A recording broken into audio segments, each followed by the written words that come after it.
My name is Daniele. I've been working in Python for a long time. Started with Python when I was at uni. Since 2006, I've been contributing to this project because I wanted this Python and Postgres integration to work well. And I like the idea of getting involved myself in first person. So I started contributing to it. And then when the original author started doing something else and he wasn't interested in Python anymore, I stepped more into the maintenance of the project. That was more than 10 years ago already. And since 2020, I'm trying to do a bit of living out of writing free software. So I can tell you a bit of how it's going with both the maintenance of this project and with how I'm trying to mix it together with the other things I'm doing and with the rest of my life. For who doesn't know, Psycopg is the Python connector for Postgres. Fundamentally, it's a small thing. Fundamentally, it's a small cog into very big machines because Python is a huge project, Postgres is a huge project, and those are only parts of other companies, other environments, big projects. So fundamentally, we are talking about a small piece of software. And as a user of tools, what I like is that the tool doesn't get in the way. So my idea is that this, you shouldn't even know that you're using this thing because the conversation between your database and the language should flow, in my opinion, as naturally as possible for the different people who write their software in different styles. So the idea would be to try and stay out of the way from everyone. And the project's been around for a long time. This is the first commit of tag 2. This is the first stable release of Psycopg 2 from the original author Federico. It's me. He's mentioning somebody that is here in this room. By the way, I just noticed that it's almost its birthday. So the Psycopg 2 was released almost 16 years ago and, in a few days' time. So happy birthday. Hey. So Psycopg 2, what are the main characteristics? It's a C library. I mean, it's a Python library, and it's largely written in C. Now is probably half of the code base is C. At the beginning, probably was more, and then a few things have been newer features of less impact to the performance have been written in Python. But it's pretty fast because with this type of software, this type of work that it does internally, writing in C rather than in Python could mean no problem a 20 times speed up. So it's important that it's C, it's important that it's fast. And as a design feature, it's a wrapper for the upstream client library that Postgres offers, because this way we are sure that the parsing of the protocol is done well. It's complete. It's from the same authors, and we can expect it to be a well-tested library, efficient library, and complete. It can support almost everything with the simple query protocol. We'll see what it means. And I think the main point of force is having an extensive type system, so that the Python type are mapped into the Postgres types.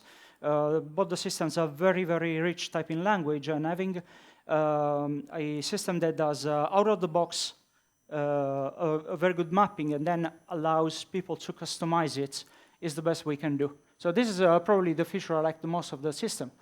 It's well integrated with asynchronous code, multi-thread code. So it's a mature code base so far as done the test of time, and has proven itself quite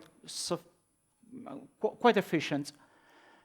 But I mean, with time there are problems that emerge. One problem is that it's 50% is a C extension. That means that maintenance is relatively difficult. Not many people can write a C extension nowadays, or anyway, even for who can, it is a complex thing, having to think about a lot of details, and C has this very peculiar way of telling you that you're doing something wrong by crashing. So it's much harder than writing in C. The fact that it uses the simple query protocol, later with the year, other features have emerged in Postgres that use a different type of communication. For instance, we cannot easily do prepare statements, which are important for performance. We can use binary data and having big bulk of data into the queries is something that gets copied over and over into the server for parsing. So it gets in the way with performance. Something I don't like is the support for copy, because you can only pass a file, but you have to format it yourself. It's an old style project. It's a project that started a long time ago. It started in a moment in which PyPI doesn't even exist. So originally you have to go on a website and download it and install it. It's a very different landscape from the current state of the art. Just to talk about this very briefly, about this simple query. Simple query protocol is the simple thing, which is the only thing that the server receives is a string. So it receives a complete statement. That means that typically in your program you have a parameterized statement. So what the client has to do is to take the Python types, convert them into an SQL snippet, put them together, and then send them to the server. So this is where, of course, doing the escape right is important, but we try to do it right. We haven't had security problems so far, so it looks like we are doing this thing right. But this way, we cannot ask the server to prepare the statement, because maybe we have to execute the statements several times with different values, and Postgres would have ways to optimize it, and we cannot tap into this source of performance. If we have data adapted this way, it doesn't work for copy, because copy wouldn't like the extra quotes, and this is pretty much a SQL expression. This is not what copy takes. Copy, by the way, is let's say, is the most efficient way to put data into the database. So this is why we would like to have a good integration with that, and because of this way of converting values, we couldn't. This is what we should have done. This is something that emerged a bit later than Psycopg 2 was released, so we couldn't do this. Pretty much the extended protocol would mean that you pass the query with parameters, different style of parameters. You see the dollar number instead of percent, but it's the same concept. These are placeholders. And you can pass parameters separately. You can also pass extra information, such as the type of parameter, the format of parameters. So this is a much more refined way to communicate between client and server. But because introducing it would have been a source of non-backward compatibility, well, we would have broken so many programs. Psycopg is already so much used that every little thing that we change, someone is using it. Someone was relying on it. And this would have been a massive change. Apart from being an internal major rewrites, is also a substantial difference in behavior. Not everywhere, but there are several cases where it is. But this way, we could use prepare statements, we could use binary formats, which in some cases are much more effective. And this is the same format that copy used. So if we can emit this, we can send it into copy and ship a lot of data very, very fast into the database. So this is what I wanted to get there. I've been wanting to get there for a long time. Other things that happened, of course, Psycopg happened to be around before the wheel packages. And when wheel packages arrived, I tried to produce wheels for Psycopg. And the first ones were pretty unstable, unfortunately, because of a bad interaction between, it was the case of the encryption library. Because when we make a wheel package, we pretty much package all the library used by the program, but as much as we package the system, the encryption library, but Python ships its own encryption library, which is used by, for instance, by a request or whatever wants to write or read HTTPS. That means that soon after releasing these packages, we started receiving people when we were writing multi-thread programs that happened to, don't know, scrape the web and write into Postgres. They were segfaulting regularly. We ended up to understanding that this was the case.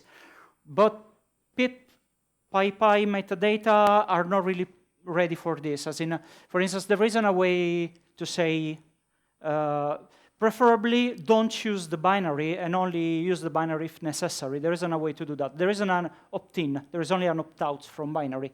So we made our own version of the opt-in by releasing a Psycopg 2 binary package, which solved the problem in a way, but then other problems arrived because you cannot say that both Psycopg 2 and Psycopg 2 binary on pip, they both provide Psycopg 2 as the Python package. So you then have this metadata that would have been useful in our case. So it's terrible when someone might install this, and then uninstall this, and this doesn't work anymore because, of course, they overwrite each other file. So that was, at best, a patch to a bad solution, to a bad situation. And the other big thing that appear in Python 3 is async I/O.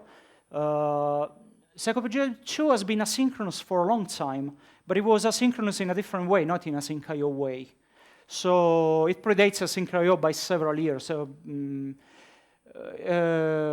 and this, as an asynchronous way of doing things integrated with the language, would have been nice to support. There is a wrapper for Psycopg 2 that adds an async I/O interface, but it's a layer on top of a layer.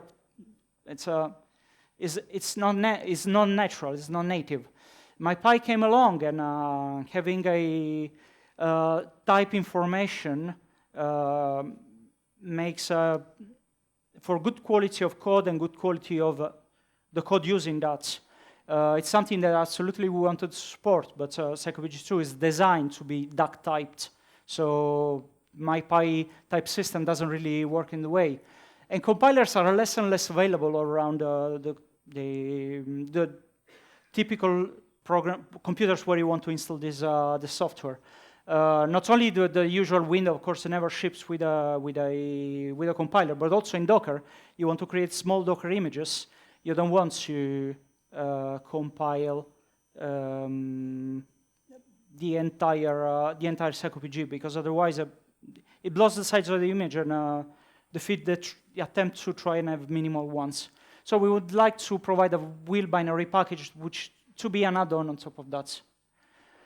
And then we also started to feel the concurrent system, the competition coming for us because there's been another driver that came along. AsyncPG is a very modern Postgres driver, and it's really fast. It's amazingly fast. I took a look at it and said, okay, maybe now those are the guys that will do Postgres forever now. But looking at the projects, it's so different from whatever people has already written that it's probably very valuable to have this project, but it's impossible, pretty much impossible to use it if you have already written some code using Psycopg 2. For instance, it's only asynchronous, and it's not synchronous at all. It rewrites, everybody uses those dollar placeholders, the native Postgres one. This is really, really streamlined. This is as fast as it can go, but it's not for everyone, I think. So I could see that things could have been done better. There is a lot of pressure to do things better. So some grumble. There is a feeling, a bad feeling that you are doing something. It was good for so many years, and now time passes, and this is no more the state of the art. So some of those pain points, of course, come from the use base that open bugs and open conversation and ask how to do these things better, and you would like to give a solution to the people. So I've been thinking about making a successor in order to break something and proceed, but not to abandon completely what was in the past. So the presence of a very different and very efficient driver makes me think, okay, maybe there is space for doing something that is more efficient, that solves some of the problems of Psycopg too, but that still offers a DB API interface with the classic connection cursor interface, which everyone who has used database driver in Python for the last 20 years is used to. So an evolutionary improvement, not so a revolutionary improvement. Fundamentally, I could have written a perfect interface that nobody would have used, and I don't think there was any need for that. Performance are important because you don't want this to slow you down. So attention to the performance was something that has been in our mind for a long time. We couldn't have done with a perfect interface, but too slow to be competing with others. And we had to tackle the important pain points that people were finding: installation difficulties, support for asynchronous code, and wanted to tap into the newer features that Postgres uses, and so using the newer protocol, and make use of better performance new feature. And so eventually we decided to write Psycopg 3. What helped is that I lost my job, and so I had some free time, and so I said, okay, if I don't do this now, this will never be done.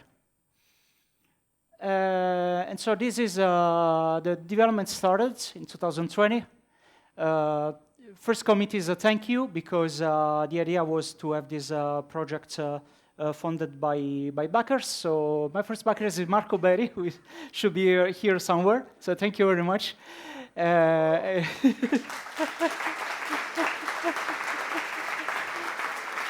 So I like that. The first step was I sent around the news that I wanted to do this thing, and I had positive feedback that if you want to do this, we have someone is backing you. So it was a very good feeling to start.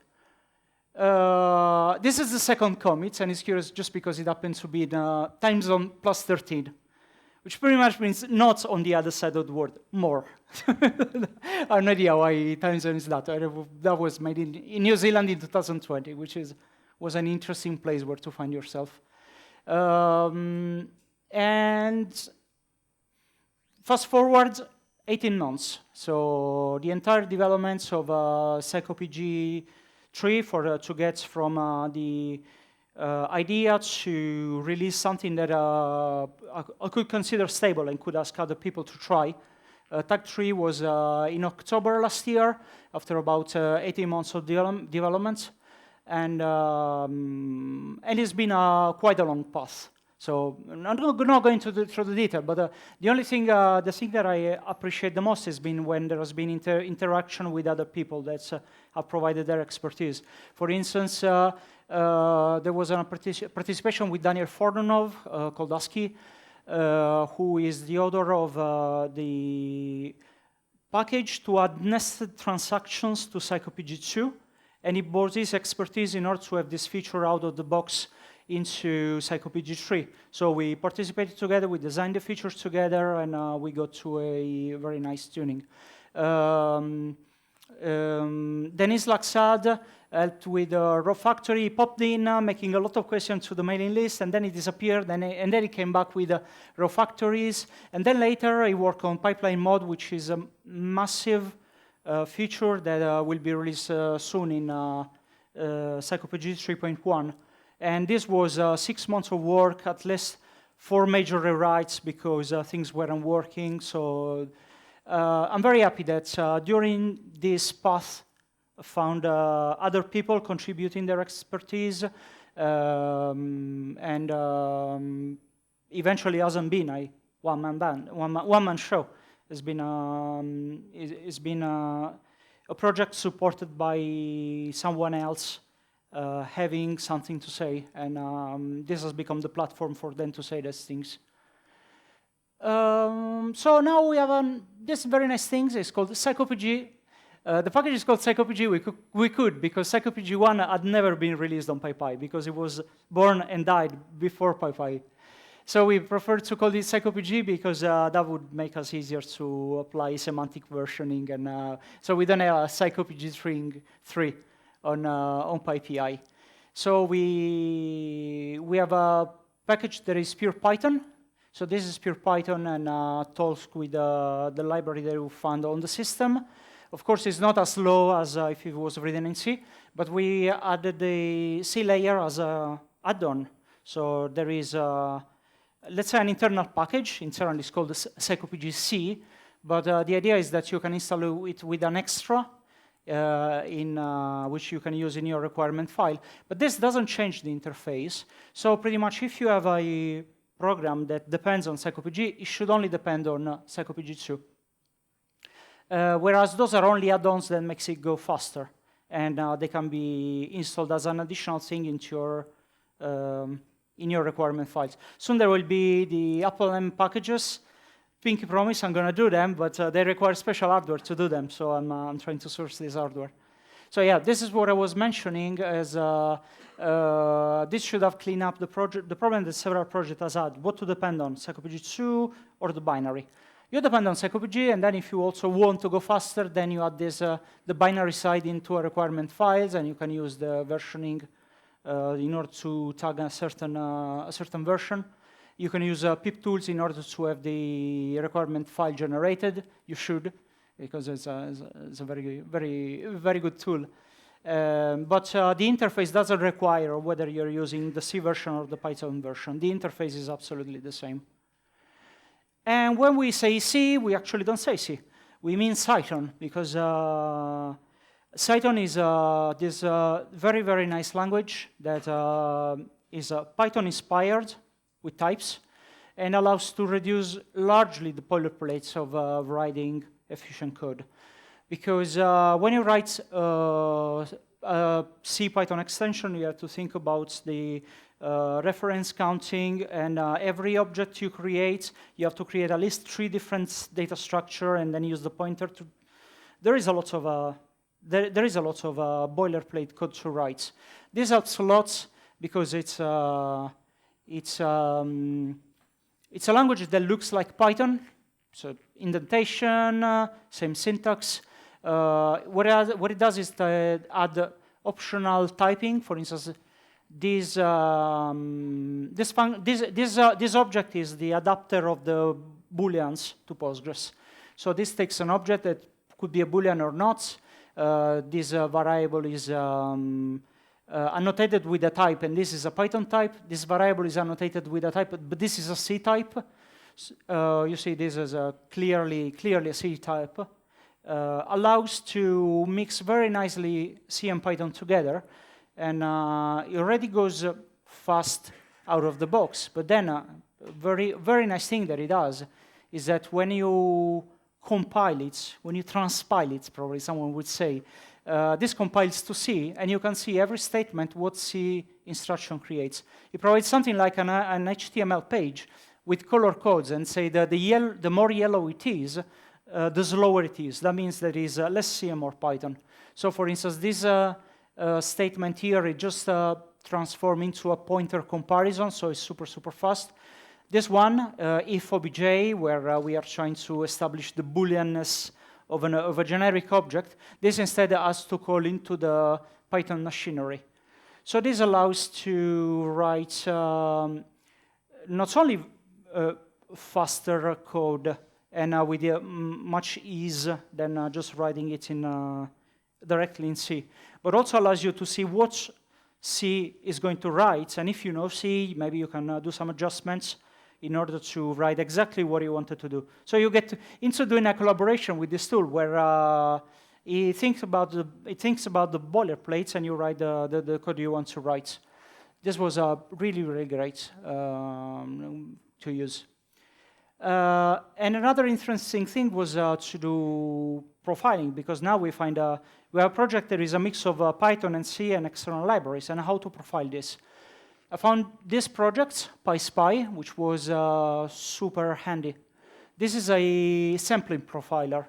if some of you have used a profiler, usually we talk about a profiler that instruments the code and counts every time every function is entered and exits.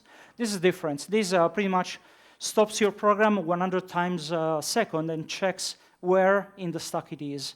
And then it tries to manage to reconstruct what is that stack. So we can see here that this has found that those are Python calls, those are Cython calls, and then it goes here. Here we are in the libpq, and then it goes down into libpq results, and here is in the libc. So it's a very, very powerful tool. It's also able to profile a running program. So if you have a process that is running and is going slow, you can pretty much ask it to sample from the outside. It's a little bit like using strays on a running process. This user profiles a running process and gives you an image of where it's spending time. And then makes pretty graph, because look at that, how pretty it is. It looks like the Grand Canyon upside down. It's great. So if it makes a pretty graph, it makes me happy. So. And so we have I'm happy because we managed to improve pretty much all the points that we wanted to improve. For instance, the copy support, which was pretty rudimentary early, in Psycopg 2 is based on files, so you have to create a file and to copy data in, even if it's a file in memory. But it's a weird approach, because if you have a large thing that you have to transfer, let's say large XML or something else horrible, and you want to push that into the database, you want to transform and push. But with this interface where Psycopg 2 was pulling from the file, actually, once I wrote an adapter to do this operation, and it was fun. So now instead we flip the thing on its head, and we expose the loop. So now copy is a context. So we start this context with a copy operation, and then inside the copy operation, we give the user the possibility to write a record whenever this record is ready, or write a block of data whenever this block is ready. And this also makes it compatible with asynchronous code. So you can have your asynchronous connection to the database, you can have your asynchronous producer of the code, and so this allows to finally, one of the most requested features, to have a synchronous copy. It was difficult when it was in the hand of Psycopg. Now it's in the hand of the user, so well, you can do it now. And many other annoyances that we fixed. For instance, one big annoyance is people expected that with a context manager, the connection would have been closed, and instead, no, it wasn't working this way for mistakes made, and which needed a non-backward compatibility change. Previously, it was the connection. It was the transaction that now was wrapped into a context, which sounds a good idea when context manager were just released. It was Python 2.5 maybe, but then the use has become the one of the RAI interface of you start a context, and when the context is finished, then the resource is deallocated. So this wasn't participating, and now it is, because now we have explicit transaction blocks, and those can also be nested, and they have a lot of functionalities more, and it's much better than doing this. We have this mysterious cursor needed to write statements that people coming from PostgreSQL didn't understand, because it's not necessary to have a cursor. So we made it sort of optional, and eventually, although you can still use the same syntax, because this is maintained, let's say it's a mandatory interface, still we give possibility to do things in a faster way for simple use, and then for more complex use, you can have more complex objects. So all in all, it was, I would say, I'm very happy about how things ended. And in performance, I'm very happy because although this is a much more expressive language, much more expressive library, it hasn't lost performance. Execute many wasn't particularly performing. Turned out that in Psycopg 3 was already better, but in 3.1, we are actually introducing something that is the pipeline mode that makes it as you can see, much faster. This is something that I'm very happy to release soon. We are not slow. Psycopg is still a bit the reference in terms of performance. Their executment is still so fast. I have no idea why. To investigate why it is so fast, maybe we can do something better. Copy now is faster than before, and it's more expressive. So I'm very happy about those results. Very happy that at least it's not speed is not a reason not to choose this adapter. There are different choices, and performance is not one of the reasons to choose this thing. We have on the way Psycopg 3.1. It's pretty much feature release, but I got in touch with CockroachDB, and they asked me to make sure that Psycopg 3 works with their database. So I'm reviewing the unit test to make sure that this works, and I would like it to do it before this new release. But it's feature complete, and there are very interesting features. The pipeline node is the one that I'm the most excited, because it's really a game changer in terms of performance. And the nice thing is that within a pipeline, you can use the adapter in a normal way you would have used. So possibly dropping this performance boost into an existing program would be quite easy. And also, I've addressed some problem because people were still thinking that, were still considering that for certain type of works, the conversion porting from 2 to 3 is still require a bit of rewrites. And so I'm adding a sort of a compatibility layer for people who, for instance, use a lot this function that we had in the past, which is the one that puts together query and parameters and give it as a string. And a lot of people still want to use it, and so I'm putting it back. There are a few other features, like a very cute enum adaptation to map enum, Postgres enum into Python enum, two-phase commit support. So I'll be happy to release this. So this eventually will be released less than 1 year after Psycopg 3.0, which means that the project is continuing. I think it's a healthy progress, healthy improvement. Makes me happy.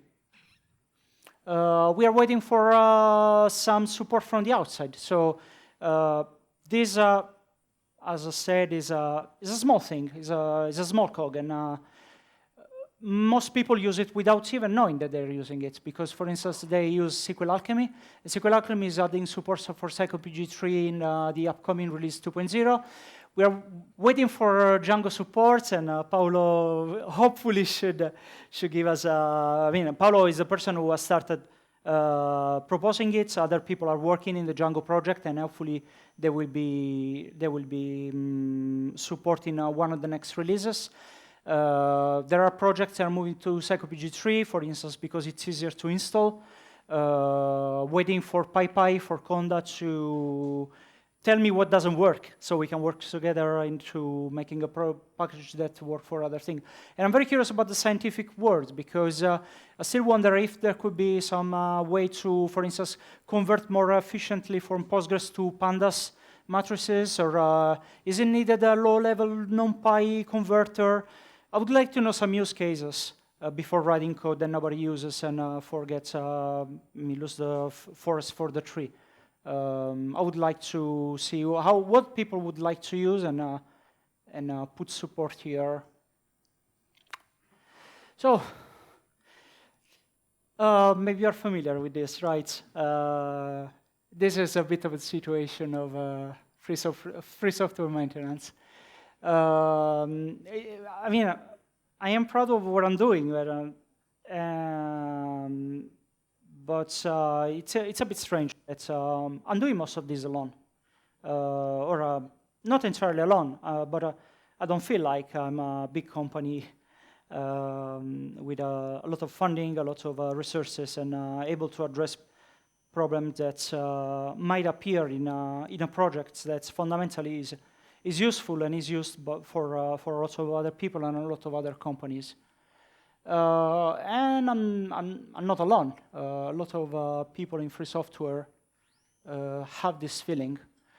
So being a free software maintainer is a peculiar position. I have very strong opinion on things, but if I wouldn't listen to people giving me their outputs and proposing me their problem, I wouldn't be doing a great job. Sure, I wouldn't be doing a good service to the community. And so, well, I have a position of trust because people knows that people rely on me for writing something that will work for them. It gives me privilege, but also gives responsibility. I've seen recently that not everyone is able with, to cope with that. I don't know if you're familiar with what happened a few months ago where a developer was unhappy that it wasn't paid, and so he replaced its own packages with malware on NPM. That's, yeah, I don't know, not a responsible behavior. But on the other hand, yeah, of course, it was right to be upset. Maybe it wasn't right. His reaction was right, but the sense of being upset is there.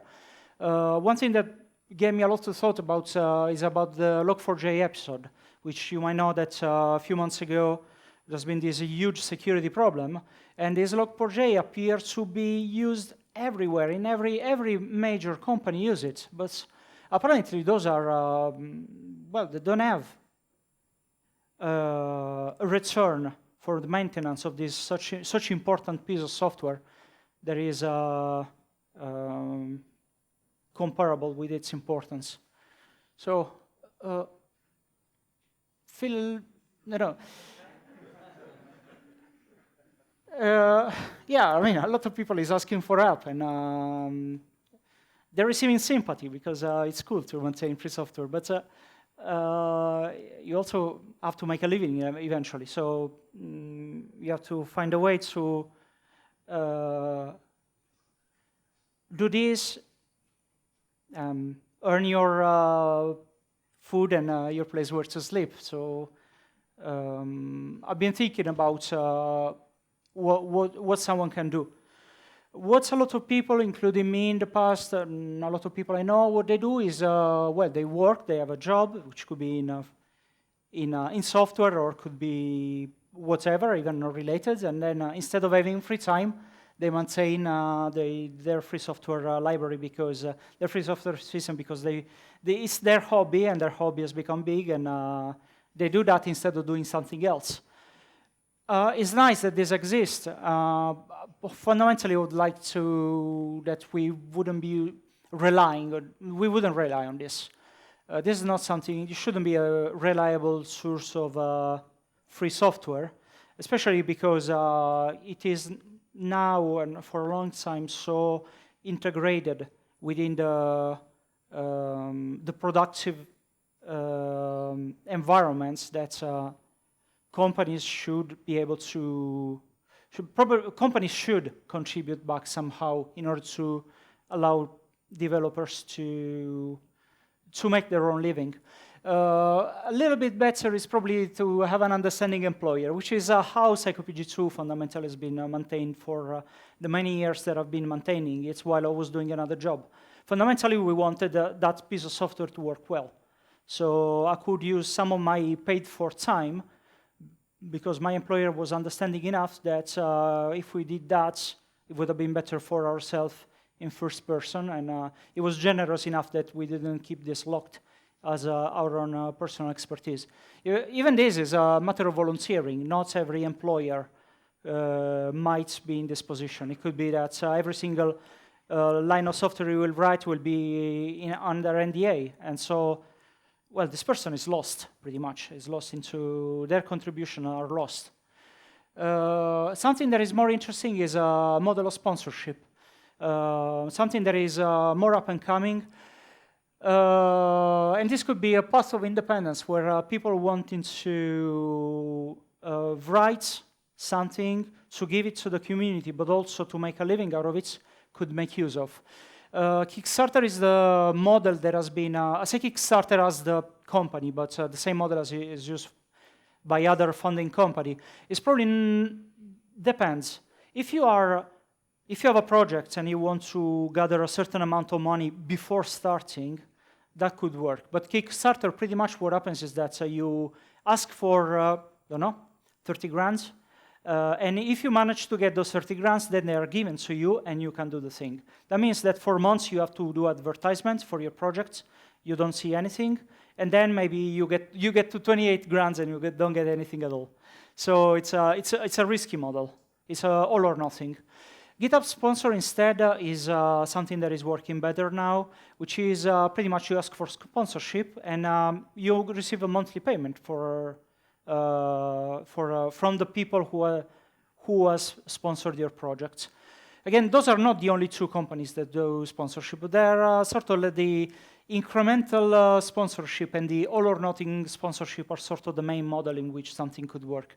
GitHub happens to be a company that is well integrated within the software development world, so is more known than other.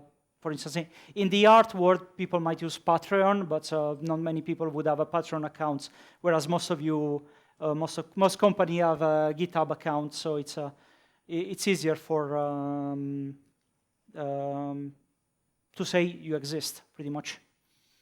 And we were very happy. We were very lucky because we received a lot of sponsorship. And I sort of, even here, things went in line with what I was expecting. So the main sponsor are Postgres companies who have used Python, use Python every day, and they want an adapter that works well. They also want to have bragging rights about contributing in free software. And they have ideas about how a project could work, how a feature could work better than another. So those have been my main sponsor, I would say, the main sponsor of the project.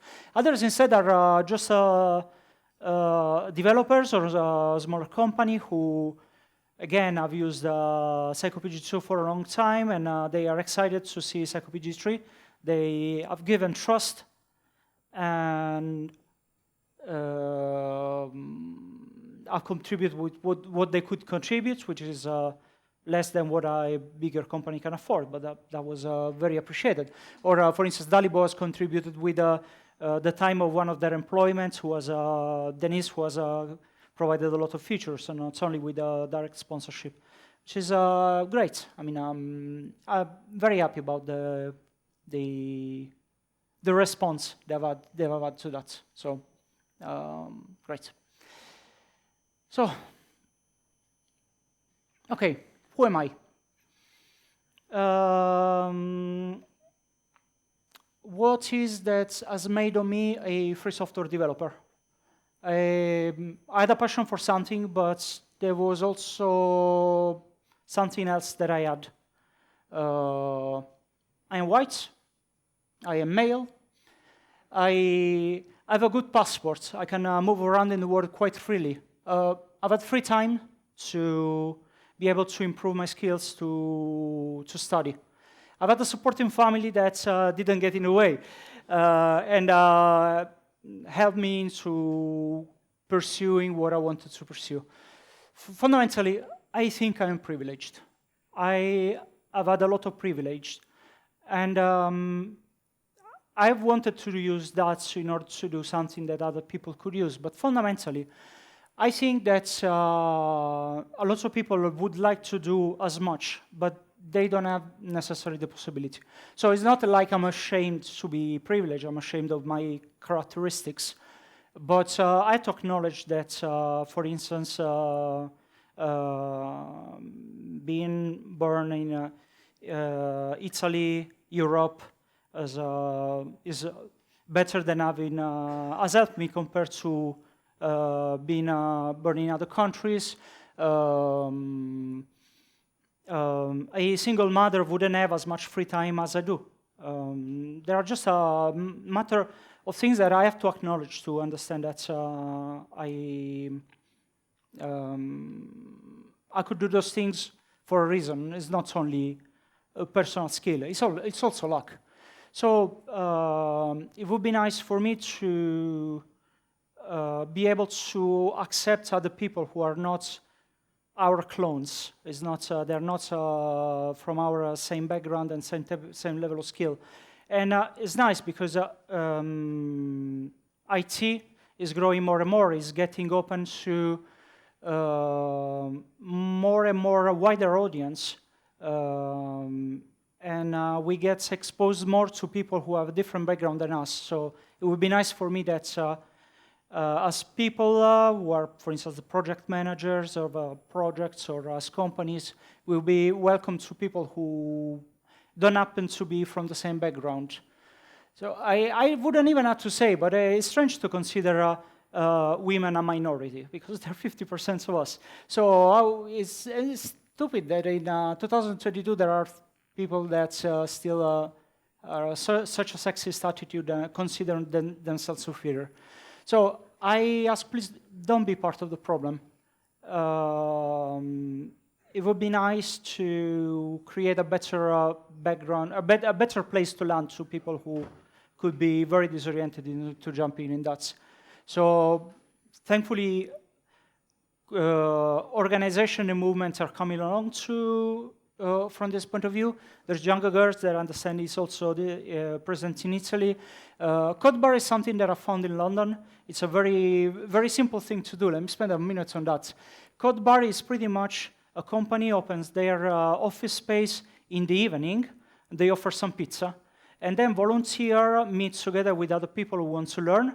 We usually come from underrepresented backgrounds, so it could be female, it could be LGBT, or people of color, and they meet there to work together on some problem. It's not open to work on work-related problem, but it's there for people who want to learn. And so there is an evening between volunteers who teach and people who learn in a space that is offered by an office, again, bragging rights. And I've participated to some of those in London, and it's a very, very nice way to put different people in the same room. You could contribute to your favorite free software project, which is not necessarily mine, sure. But just in general, free software is a good entry point for people who want to learn. And a lot of people maybe who haven't studied, they are trying to learn, they're trying to improve. One way where they could present themselves to the wider communities to be parts of a free software project. And those will be your next employees, because maybe even your next employers, you know. But it is the lowest level point where the newer people could show their skills. So I really hope that the level in which knowledge is free in these years is something that is used. I've seen there are so many social and political movements that are trying to create separation. And I find it so surprising in a moment in which, yes, you can go to the university and study, but even if you cannot afford that, there is a lot of knowledge there in the public for people who want to learn, who are willing to learn, and they're also lucky enough to have the space to learn, where they can propose themselves without using the usual paths, and instead just finding their way to show their skills. So I think that it is a good moment for empowered people. Those people we empower will empower us, I'm pretty sure.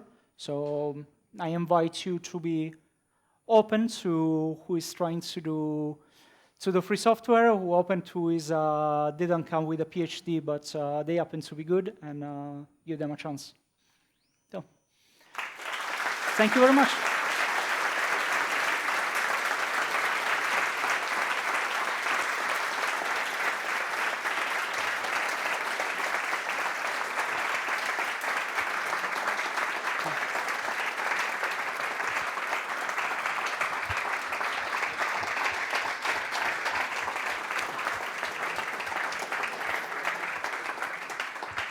So thank you, Daniele.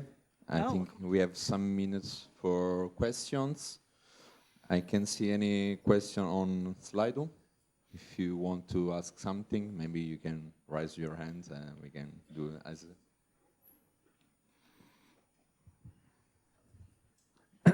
Hi. You mentioned that you created the new version for several reasons. And I just wanted to know if during that process you tried to measure if you dropped the performance between pull requests or commits, and how you did it. Yeah, so I wrote the new version. I thought I was doing everything perfect. I measured and it was terrible. It was so slow. It was measurably slow. It was slower than Psycopg 2, slower than my benchmark, which was asyncpg. So that was because I was writing the pure version. I didn't expect that there was so much overhead in the C types, because there's a binds to the library dynamically using C types, which works, but it is noticeably slower than using pure Python, pure C. So I wrote the thing that was already in the plan, but I wrote more in a state of emergency. Okay, it's so bad. Let's see if using C works. So I tried CFFI, which was better than C types, but in the moment in which the interface would have changed, so it would, in the moment in which the function were in one-to-one translation from C to Python, there was C code to write. So by then I moved to the Cython implementation, which is what makes Psycopg C. And so now there's been quite a fine-tuning performance, especially trying to not go back as often as into Python. So the idea is to take a deep dive in C, stay in C as much as possible, and then come out with as many Python objects as possible in order, so let's say, to batch things into C. And so, okay, but do you do something to measure if you drop the performance between what you have on moka and what you have on no, only on demand. Let's say when there is a new feature, we measure the before and after, and we see if there is a regression. But because the performance, of course, is so depending on the server performance, we would need a perfect server where we only use us and nothing ever change in order to be able to measure the performance commit. So I prefer not to. I thought about that, but this run, I mean, the CI runs on GitHub Actions. I don't know how much stuff runs on GitHub Actions. I cannot expect to be so reliable. So it's mostly a on-demand thing. When there is a feature that we know could impact performance, we verify that that's not the case. Sorry, before I missed some questions on Slido. There's a lot of them, so... Okay. Sorry. First one is, just wanted to say I loved your speech, especially the last part. So it's not a question, but something interesting to say.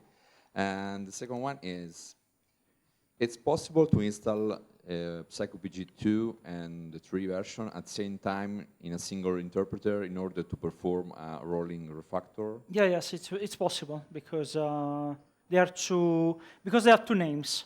So you can install, you can load them separately, and they work together. They don't conflict with each other. Okay. The next question is, were there elements of Cython which you consider not mature enough? More than that, sometimes I've written Cython, but I knew which were the C calls that I wanted to use, and so sometimes I've gone a lower level in Cython to do that, but just to have a little bit of a squeeze a little bit of performance more.